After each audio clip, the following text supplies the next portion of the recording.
Good morning. Welcome to Unity Longmont Spiritual Center on the 20th of August, 2023. We are blessed to have Dannah Edwards here to speak with us this morning and Teresa Storch to play her wonderful music. So we will start with Teresa, please.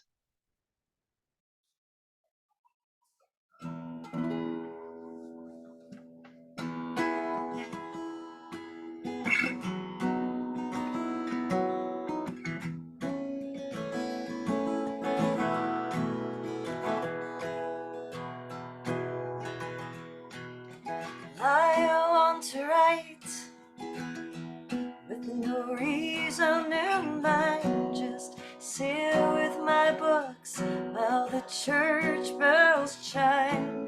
Enjoy this old back porch one last time. Last days of summer, it's 2008. Time for decisions, I'll set my own fate. The withering leaves, no time for debate.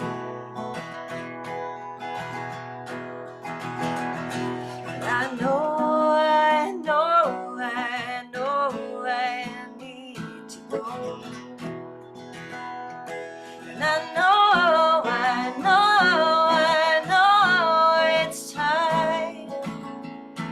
it's time to go.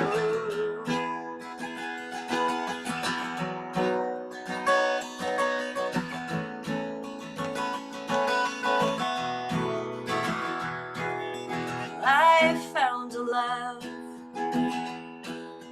fills up this room. The night of music always end too soon. With the friends who understand, there are things I must do. I do believe you can't go home again, oh, 'cause everything is different at the end. But I don't mind, I just wanna hold your hand. Say, hey, hey, it's gonna be okay.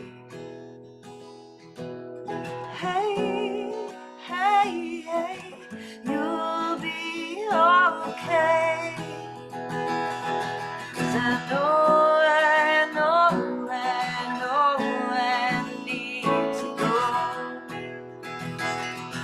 And I know it's time to go.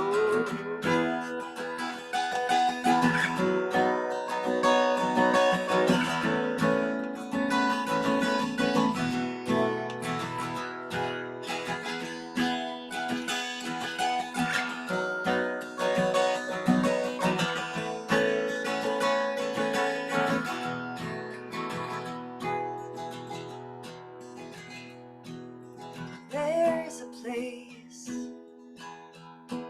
I know I'll end up, and it will be filled with a new kind of love, telling me there is nothing to be scared, nothing to be scared of. There's nothing to be scared.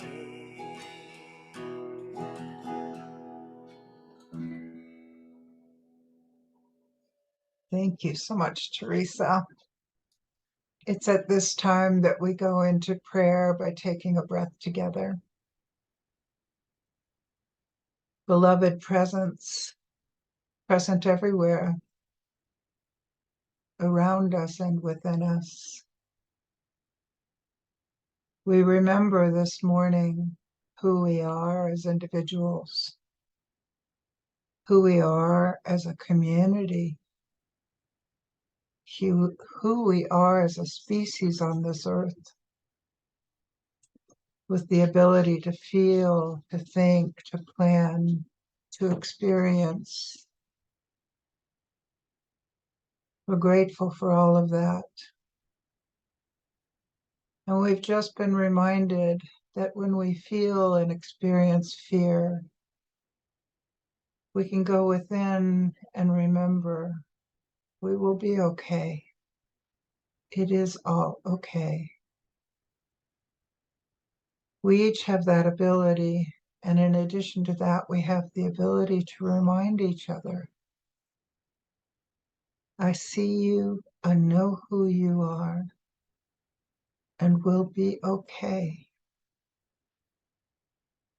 For this and so much more, we are grateful. And so it is. And we will hear from Teresa again.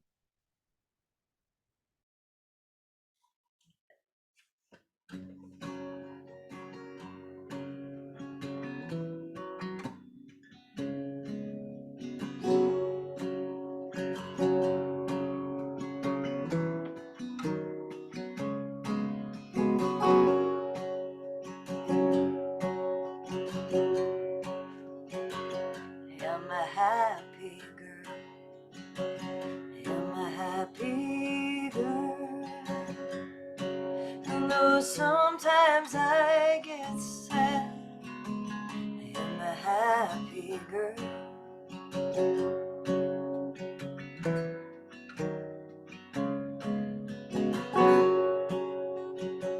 I have an open heart. I have an open heart. And though sometimes I feel bad, I have an open heart.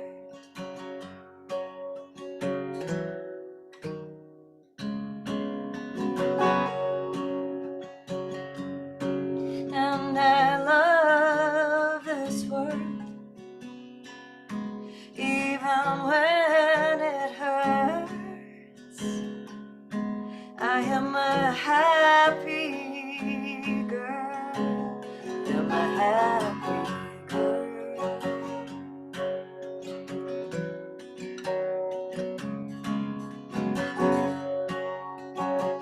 I have a peaceful soul. I have a peaceful soul.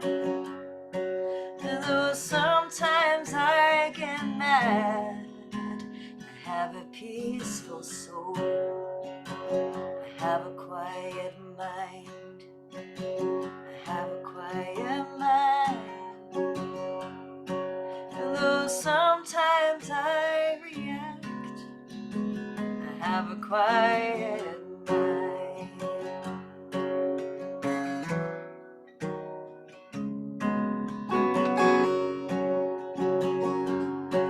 And I love this world, even when it hurts. I am a happy girl. I am a happy girl.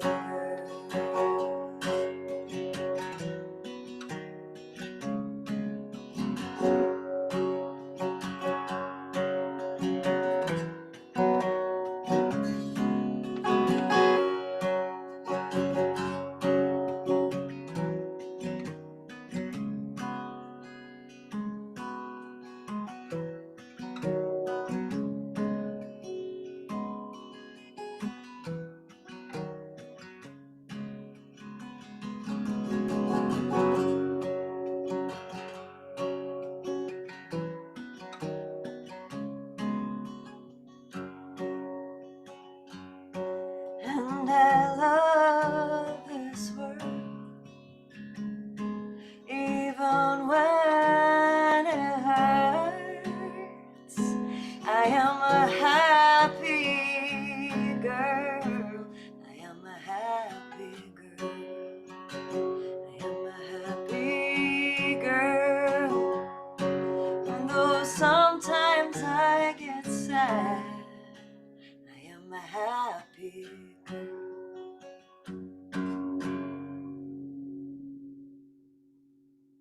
Thank you, Teresa. Good morning, Dannah. Welcome. So let us open our hearts and minds for Dannah.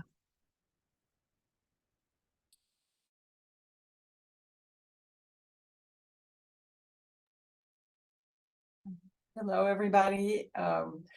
I was here last week and Deva gave a talk on the nature of the mind. And she said something that was, just very intriguing to me, that the mind is in the brain and in the body, but there's a part of the mind that is not in the brain or the body. And that rung true, even though I didn't really know how it could be true. But then I thought, she's perhaps talking about the collective unconscious. And so it just reminded me of how interested I've been in Carl Jung, starting at a young age. And through the course of my life, I've been really interested, and then it's kind of waned, and then something will awaken that interest, and I'll go back and revisit. So I went back and kind of revisited some of the key concepts. And so that's what I wanted to talk about today. Mainly, there are several archetypes, so touch on that briefly, how he differed from Freud and why that's important, and what the archetypes are and how they're universal. And then there's a set of archetypes that are kind of out in the world, and then there's a set of archetypes that are really in the internal world only. And those would be the animus, the anima, or we could project it out. And there's the persona and the shadow. So I'm mainly going to look at the persona and the shadow. And the shadow is the scariest one, but perhaps the most necessary one to befriend and incorporate. So just look at that and what Jung said about it, how that can be incorporated, why that's important. So he was a Swiss psychologist. He was the founder of analytical psychology, and he's the originator of the concepts of the archetype, the complex, the notion of introversion versus extroversion, and the other things. And he was younger than Freud. He was a protege and a good friend of Freud, and until he was about 40 years old. And at that point, he published a work that really caused a falling out, because he really made clear how he differed from Freud on mainly, the way I see it is two issues.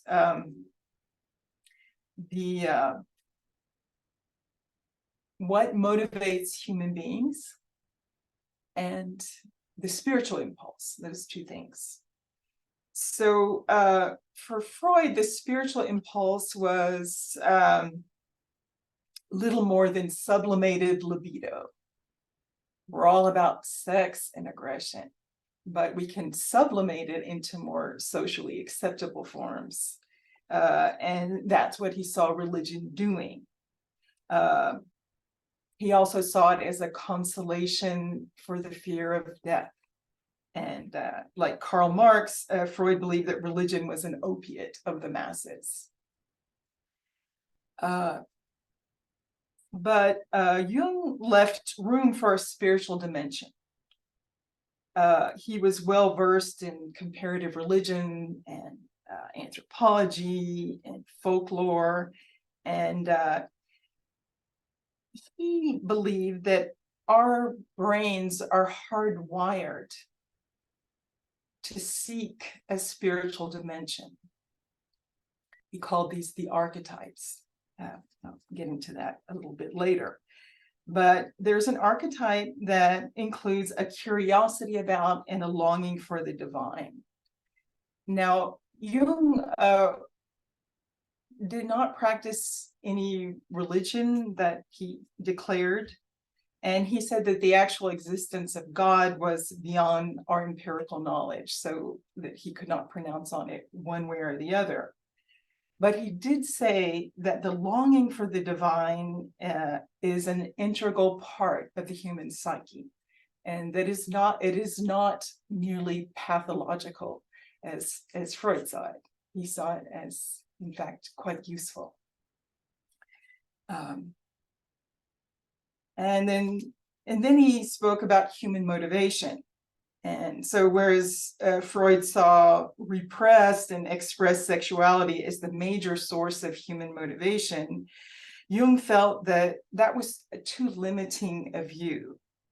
And he believed that the strongest human motivation was what he called a life force, a psychic energy that's driving human beings towards wholeness. And what does he mean by wholeness? But a knowledge of and an acceptance of all of one's parts, both conscious and unconscious. And Jung called the process by which human beings work towards wholeness individuation. And sexuality was definitely important for Jung too, but he saw it as just one of many forms of this urge towards wholeness. And so just a quick review of the way Freud structured the mind. There was the ego, which is the conscious part of our mind. Then there was the id, that's our unconscious. It's where we've repressed all of our sexuality and aggression and anything that's not socially acceptable. And then there's, of course, the superego, which can be partially conscious, partially unconscious, and it's what we've absorbed from our caregivers in society about what's basically acceptable. And Jung's model was different in some important ways. So Jung also had what he called the ego, the conscious mind. And then there was what he called a personal unconscious. And that is the unconscious, that's everything you've repressed from your personal experience. That was either too frightening or embarrassing or whatever. And so it's there, your caregivers discouraged it. So this is your personal unconscious, but it's just based on what you as a human being after you're born lived and have collected. But then he said there was this other part, a collective unconscious. This is a very interesting idea.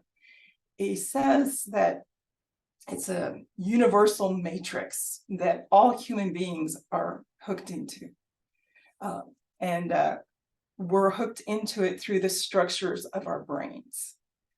As human beings have evolved over the course of history, we pass along these structures, and they've evolved in certain ways.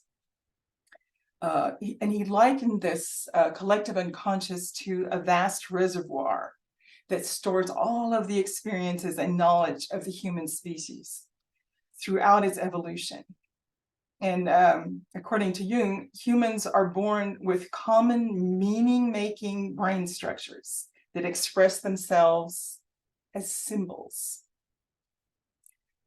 Okay, so, and then he distinguished sign from symbol. So you see a stop sign, and that means a concrete thing, that you stop the car and don't go forward. Whereas a symbol is, so a sign is a representation of something that exists in this world. Whereas a symbol is a representation of something that does not exist in this world. And yet we're drawn to it, we convey it through art and other things. So it's pointing to something, a symbol points to something beyond what it actually is. And so he called these symbols archetypes, or the symbols that we put into the world in our art and everything are actually the expression of archetypes, like the projection of the archetype onto the world. So how did he come up with this theory? So he had traveled the world. He'd spent a lot of time in Africa and India. He had studied all kinds of religions. He was really well versed in Hinduism and Buddhism, and he'd studied the art of many different societies. He'd studied folk tales quite a bit, fairy tales, and he also really knew mythology, like as Freud also did. And he was just interested in all levels, in both ancient and modern. And so when he was treating some of his patients, schizophrenics who'd had no exposure or very little exposure to all of this other stuff, they started coming up with symbols that were very similar to what he'd seen in all these other cultures throughout space and time. And he started to wonder, could this be a universal thing that's hardwired into the human brain? that we know about, even if we haven't studied, different comparative religions, etc., or traveled. And he also saw it appearing in the dreams of people that would have no other way of knowing about these things too. And then he helped so many different people from so many different walks of life, and he saw that these types of symbols kept recurring. And so he developed this theory that it is something that we all share. And some of these archetypes I'm sure you've heard about are the wise old man, the child hero, the primordial mother, the earth mother, and then her counterpart, the maiden. And then he believed that every man had a female part of his psyche called the anima, and every woman had a male part of her psyche called the animus. And then there's a couple others that I'm going to talk more about, the persona and the shadow. And these are also archetypes, but they have to do with the structure of the mind, how the mind is structured. And all of these archetypes are neutral. They can either have a negative manifestation or a positive manifestation, depending. And they appear to humans in the outer world and in the inner world. And so our mind is not just based on our personal experience, as Freud maintained, but we are connected through these inherited brain structures to all of the humans who have come before and who have contributed to the evolution of who we personally are.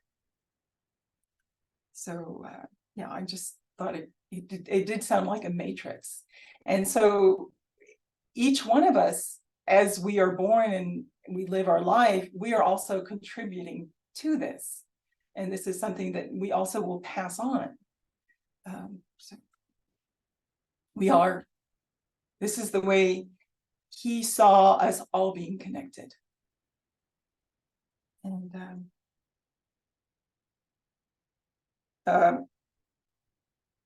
archetypes can also manifest as personal complexes. So what is a complex? So I'm going to do my best with this, and please, Deva, you might have to step in and help me here.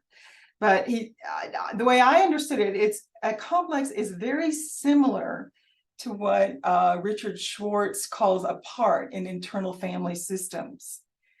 It is a breakaway splinter personality that has a life of its own. We are all multiple personalities. We have our main one that we mostly identify with, but there are also all these other beings alive inside of us. And they also have power, and they also have their own minds.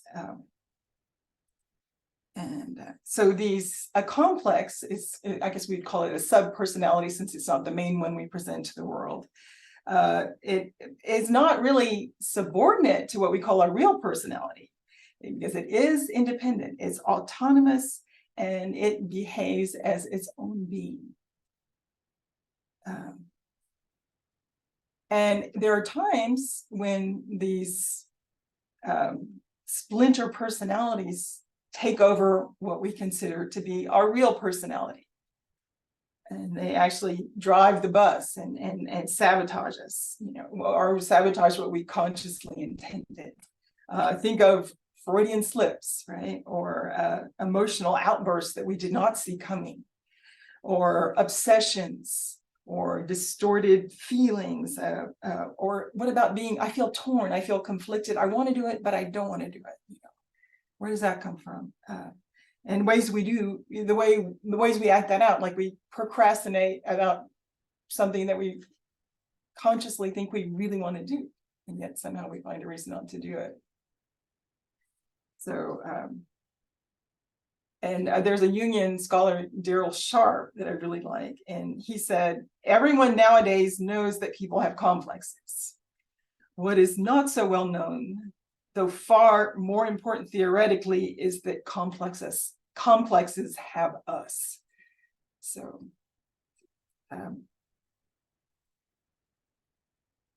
although these complexes can be quite destructive, they are not negative per se, just like the archetypes.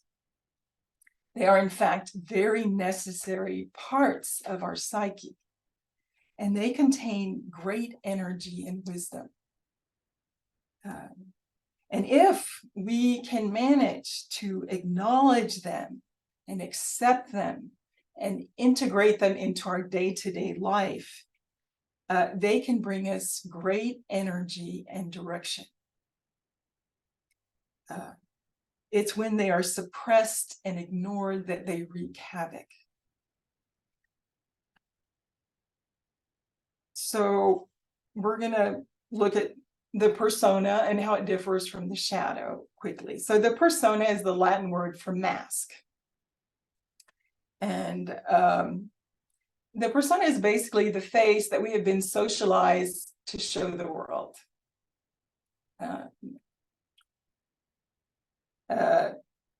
Our persona is how we consciously want to be seen by other people, and how we hope to accomplish what we want in the society that we live in.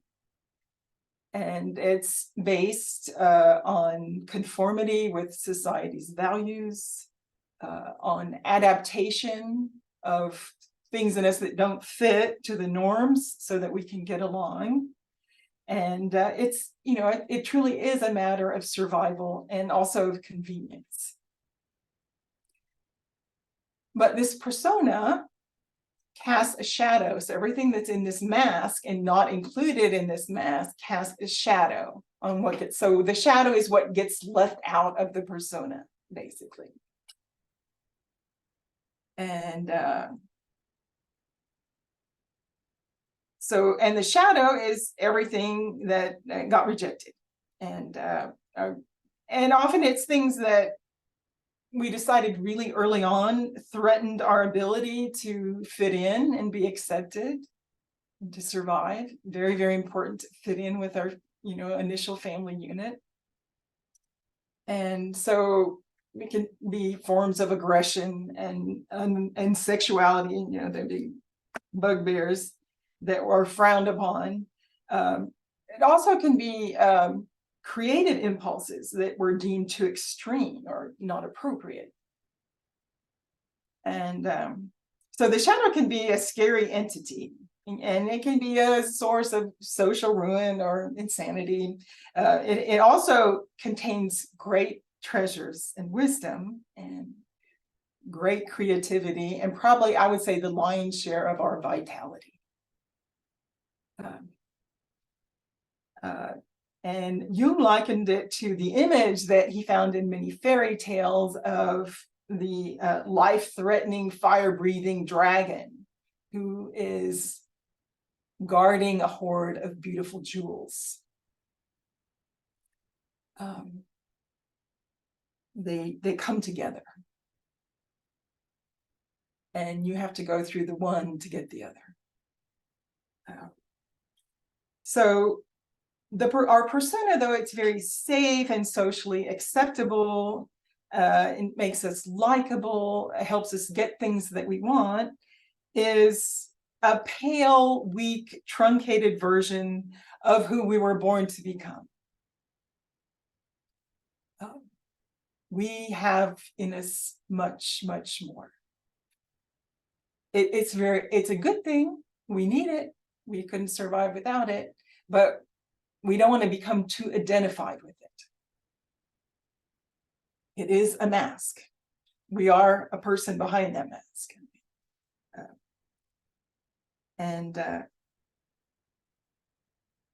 In order to achieve the wholeness that we were born to have, that is our birthright, we must venture away from our safe persona and into the dangerous domain of the shadow, and find the courage to A, see what is there, no matter how terrible, embarrassing, distressing, or downright shameful we might consider it to be. And then once we have seen that and acknowledged that it's there, then the real hard work starts. You engage in a lifelong process of negotiating with and integrating what you have found. You find a way to bring as much as you can of the shadow into your daily life. And Jung called this process individuation. And I'm sure you've seen beautiful mandalas. And for Jung, the mandala was a symbol of the wholeness of self and of the process of individuation.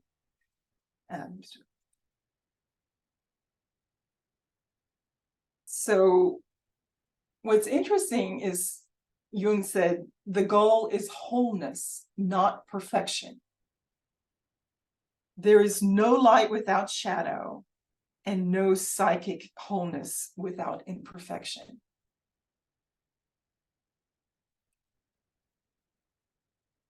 And it takes a lot of moral courage to just start looking at what we have, that we've been afraid to see.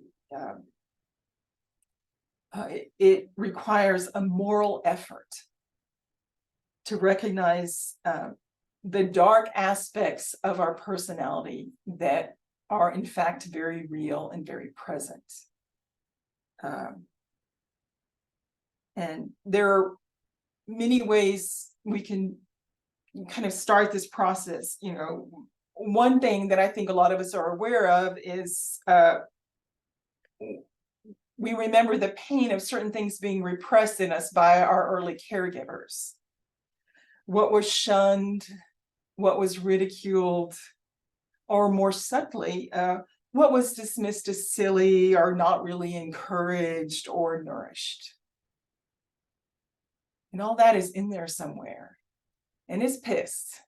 And it might still be quite, it's hurt and it's angry and it wants to be known. So remember back to as far as you can and maybe start there.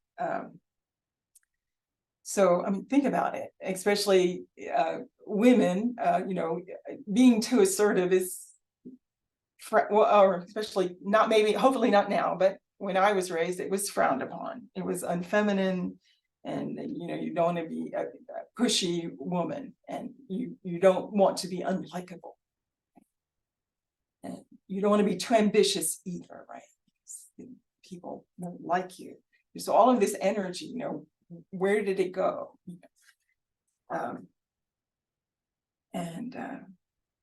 So one of the most important things that we owe ourselves is to discover, honor, and bring to life, I think, our creative impulses. Because a lot of our aggression, ambition is tied up in the drive to create, to make something that is beautiful and meaningful and moving to other human beings. And you cannot really create if you have not gotten back in touch with the sum of your aggression and ambition. Because it requires courage, a lot of courage. And another thing, like I said, for women, we've made ourselves nice and agreeable and likable, but at what cost? At the cost of our vitality, at the cost of our ability to stand up forcefully for our values. So looking at the dark side may be a very valuable key to unlocking our self-reliance, rather than relying on the values that were handed down by our society and by our caregivers. We start to rely on an inner compass. We start to look inward to decide what is right and what needs to be done.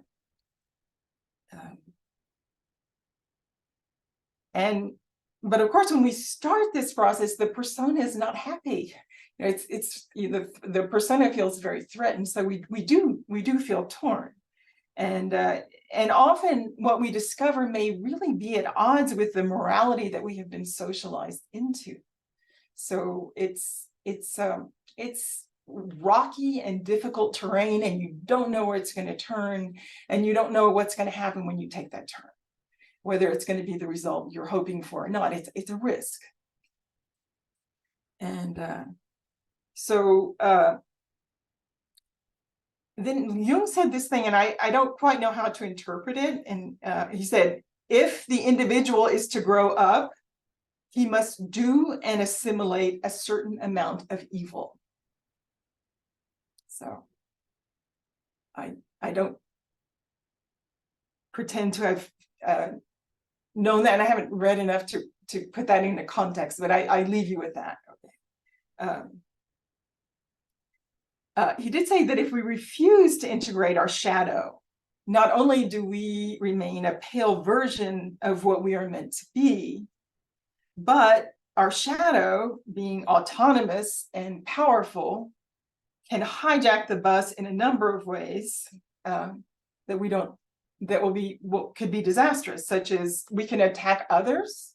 We think about racism, wars, genocides, and we can attack ourselves, very harsh self-criticism, and depression, but very often human beings, it's more saving to the persona to create scapegoats out there, and often the very qualities that we do not accept in ourselves and cannot most accept in ourselves are the one we project onto other people that then we dislike with great energy.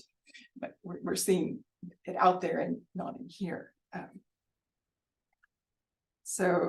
Another Jung quote: everyone carries a shadow, and the less it is embodied in the individual's conscious life, the blacker and denser it is. If an inferiority is conscious, one always has the chance to correct it. But if it is repressed and isolated from consciousness, it never gets corrected and is liable to burst forth suddenly in a moment of unawareness. At all counts, it forms an unconscious snag, a thwarting of our most well-meant intentions. So that image of the snag, the shadow doesn't always come out in huge explosions, but it can have subtler forms. So these snags, think of what a snag is. You're on a course of life and something keeps pulling you off course, or keeps impeding the flow that another part of you knows needs to happen. So as long as the ego is not conscious of the shadow or some part of that shadow, the shadow is autonomous and may express itself in all kinds of ways, as we said, inexplicable moods, irritability, even cruelty. So how do we go about integrating it? Jung himself, it was kind of strange. He didn't say there is no technique that I can say that works for everybody. It's very individual. And he said it mostly resembled diplomacy and statesmanship.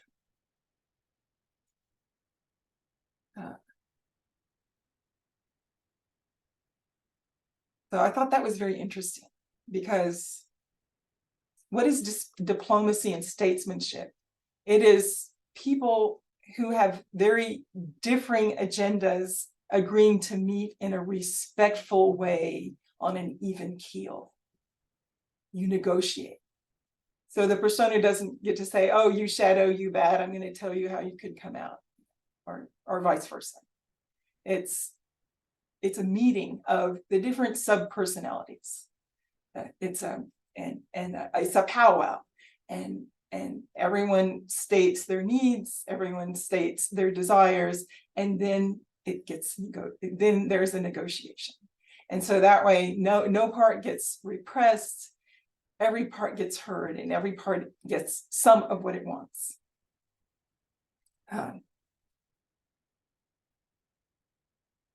let's see.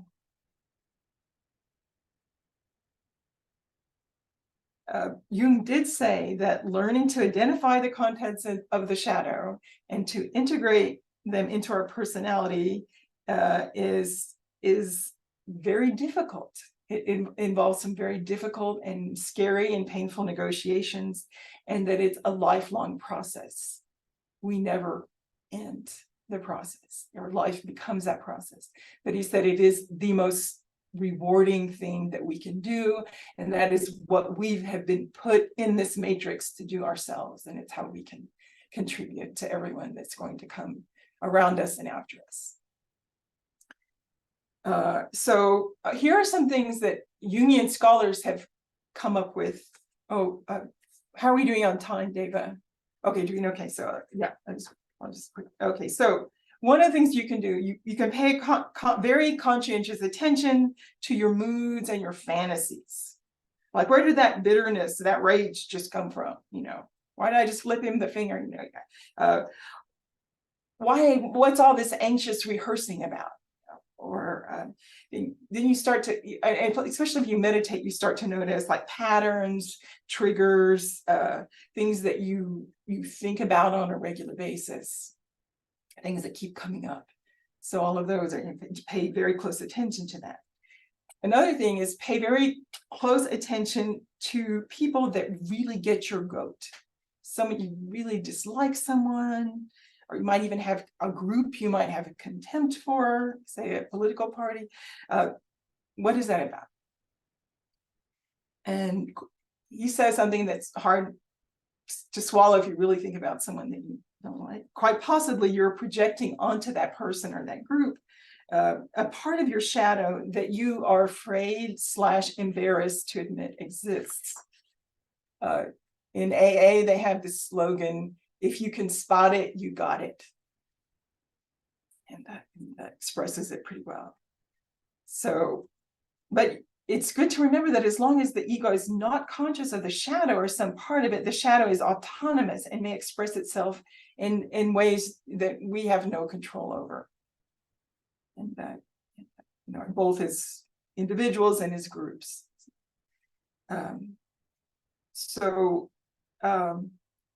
Another thing that you can really look at is your dreams. Dreams are invaluable. Jung said a dream is a pure message, unadulterated message from your unconscious.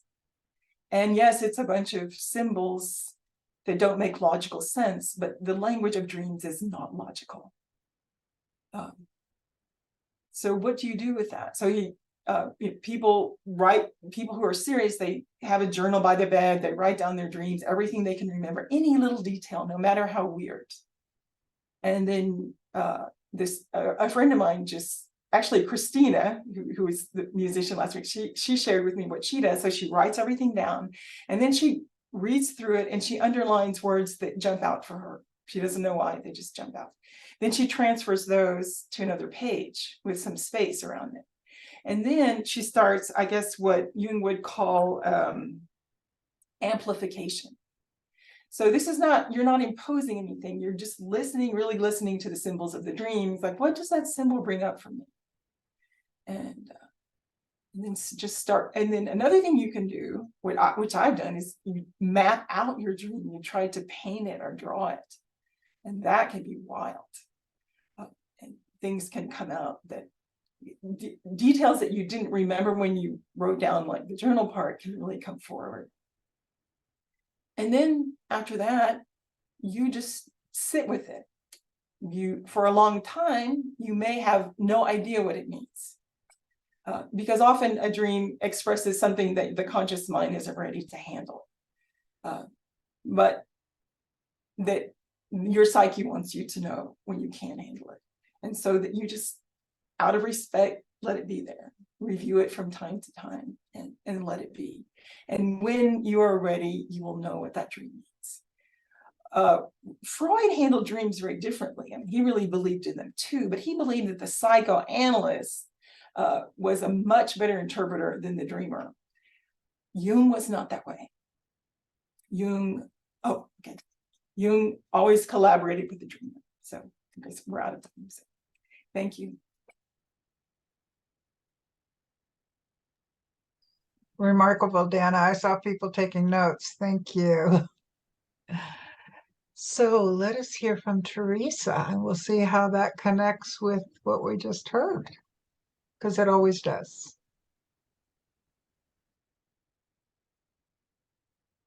I was so absorbed in listening. The one that did come up was this one. Now if we want to rock out a little bit. Oh, I forgot. 32.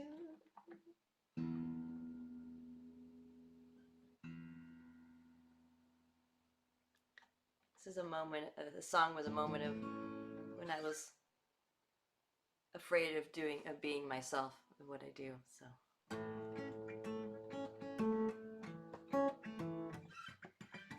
People know it here. So I've lived with my dial up to 9, my gauge well up past the red line, my hand against my fist, hand against my fist, my hand as I resist. So I've learned I can lie all the time. Once I've earned it, they would still believe the next time. My hand against my fist, my hand against my fist, my hand as I resist.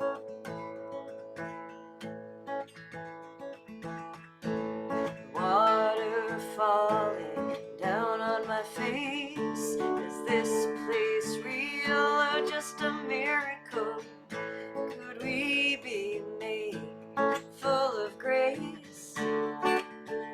What is that pounding? My hand against my fist, my hand against my fist, my hand as I resist. Ego will not land here, not if I can stand it. It's the smell of fear to my mind. This time I won't go blind. When is it enough? The stuff of the world holds my hand, and my hand against my fist. So I scale the wall made by me for one last look at the ocean view I've seen in my life. Never in my dreams, 'cause my dreams appeared like water on a desert sand, and never noticing the gift was right there in my hand against my fist, my hand against my fist, my hand against my fist, my hand against my fist, my hand against my fist, my hand against my fist, my hand against my fist, hand against my fist. But I found out, oh, I found what I wanted all along. No, it's no great epiphany somewhere in a song. I found out, yes, I found what I wanted all along. Oh, it's no great epiphany, just somewhere in a song I heard. My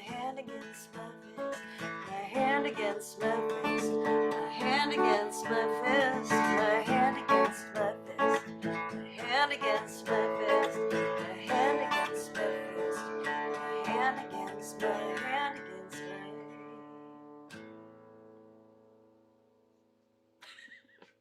Thank you, Teresa. What a beautiful metaphor for individuation, too. Thank you.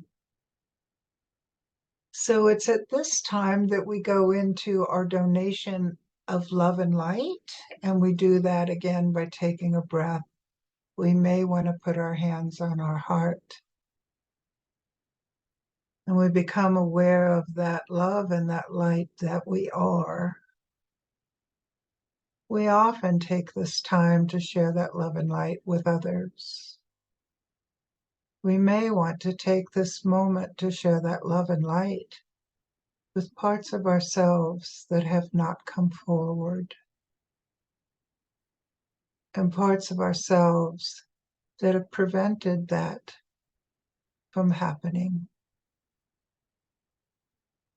We share this love and light with ourselves, remembering we are human with all of our complexities.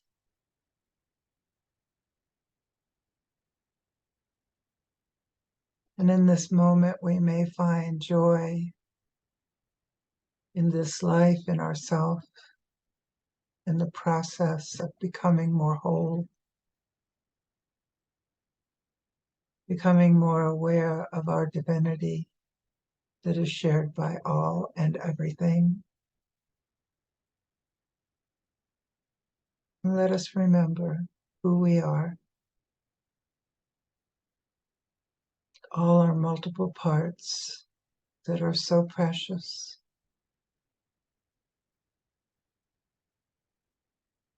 And so it is. And we will hear from Teresa.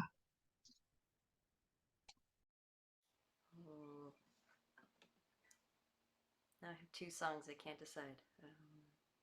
You said "Let Me Remember It," and that made me want to play that. But I was gonna play "Ballad of Saint Francis," which I think is good. So, because I feel that Saint Francis was someone who did the same thing. He gave up his life of wealth to follow what was in his heart. So.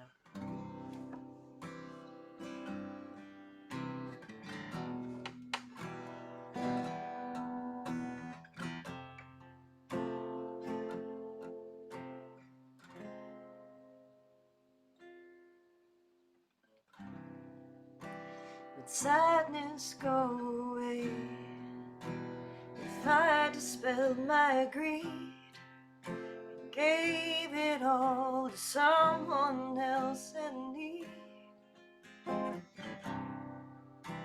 Would hatred disappear if I planted the seed and gave my love to those who made me bleed? And I'm so tired of this pain. No one understands my need for change.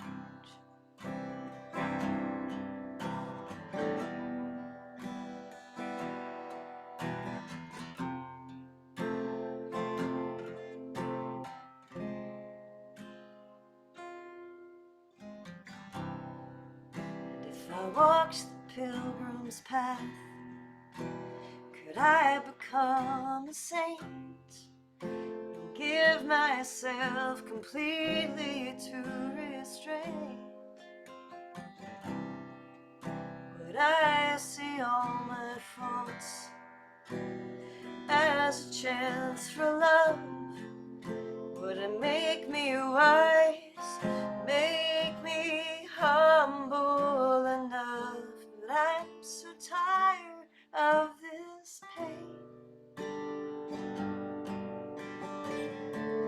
No one understands my need for change.